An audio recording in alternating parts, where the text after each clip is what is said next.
बिस्मिल्लाहिर्रहमानिर्रहीम।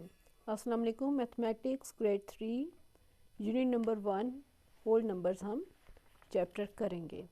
Whole numbers में सबसे पहले रोमन नंबर्स को पढ़ेंगे। रोमन नंबर्स एक्चुअली में जो हम काउंटिंग बच्चों पढ़ते हैं एक दो तीन चार उर्दू में, या 1 2 3 4 सिंपल काउंटिंग, तो उसको रोमन नंबर्स में जब लिखा जाता है तो उसमें कैपिटल लेटर्स ABC के इस्तेमाल किए जाते हैं। उसमें I का इस्तेमाल होता है, V का इस्तेमाल होता है, X का इस्तेमाल होता है कि I V X L। ठीक है, सिंपल अभी आपको इतना ही पता होना चाहिए। तो जैसे ये यहाँ पे चार्ट है, हाँ, इसमें काउंटिंग लिखी हुई है 1 से लेकर 10 तक। जब इसको रोमन नंबर्स में हम कन्वर्ट करते हैं तो I का इस्तेमाल होता है। 1 के लिए I, 2 के लिए I 2 टाइम I लिखेंगे, 3 के लिए 3 दफ़ा I लिखा जाता है, 4 नंबर के लिए IV का इस्तेमाल होगा, और फिर 5 के लिए V रह जाएगा, 6 के लिए VI, 7 VII, और 8 के लिए VIII, यानी कि 3 टाइम I V के साथ लिखेंगे तो 8 बन जाएगा, और 9 के लिए IX, और 10 के लिए X का इस्तेमाल किया जाता है। आमतौर पर हम देखते हैं कि जो क्लॉक लगे होते हैं ना, क्लॉक में नंबर वो रोमन नंबर्स लिखे होते हैं। तो अगर आपको रोमन काउंटिंग आती होगी तो फिर आप देख कर बता सकेंगे कि कितने मिनट और कितने घंटे हो चुके हैं। जैसे यहाँ पे ये क्लॉक क्लियर है तो ये XII यानी कि 12 o'clock 12 का है, ये 1 2 3 IV 4 को, V5 को, 6 VI, 7 VII, और 8 के लिए VIII, और 9 के लिए IX, 10 के लिए X, और 11 के लिए XI इस्तेमाल होगा। तो इसको the numbers given on the clock are called Roman numbers. ठीक है, ये नंबर्स रोमन नंबर्स है जिनमें के ABC के कैपिटल लेटर्स को यूज़ किया गया है।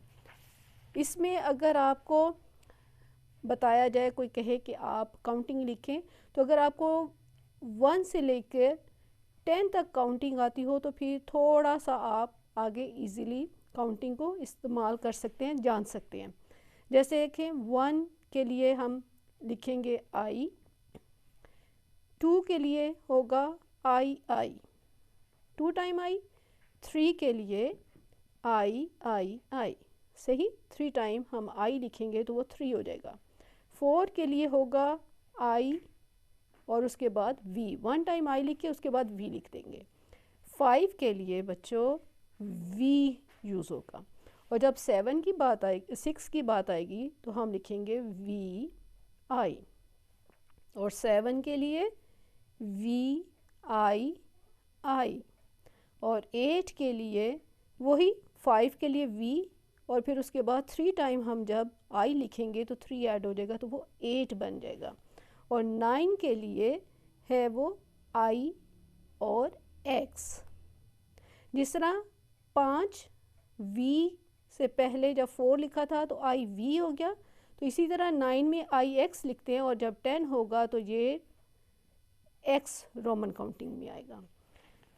और जब हमें आ गई तो फिर हमारे लिए इजी होगा कि हमने 11 नंबर लिखना है, तो आप लिखेंगे XI। 12 लिखा तो आपको X पता है 10 के लिए है, तो 2 के लिए हमें पता है II, 2 टाइम I लिखते हैं। 13 के लिए 10 के लिए X, और 3 के लिए 3 टाइम I लिखेंगे, तो ये हमारा बन जाएगा 13।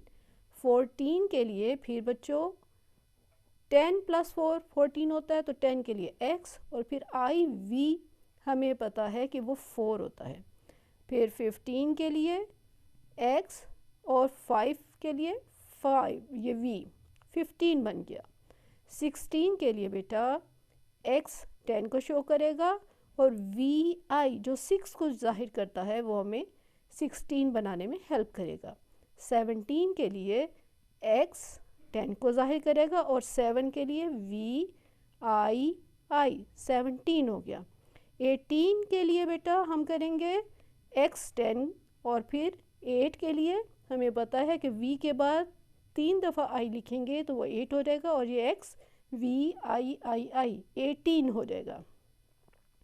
और 19 के लिए x और फिर ix, क्योंकि 9 को ix शो करता है तो 10 + 9 19, तो x 10 को शो करेगा और ix 19 को।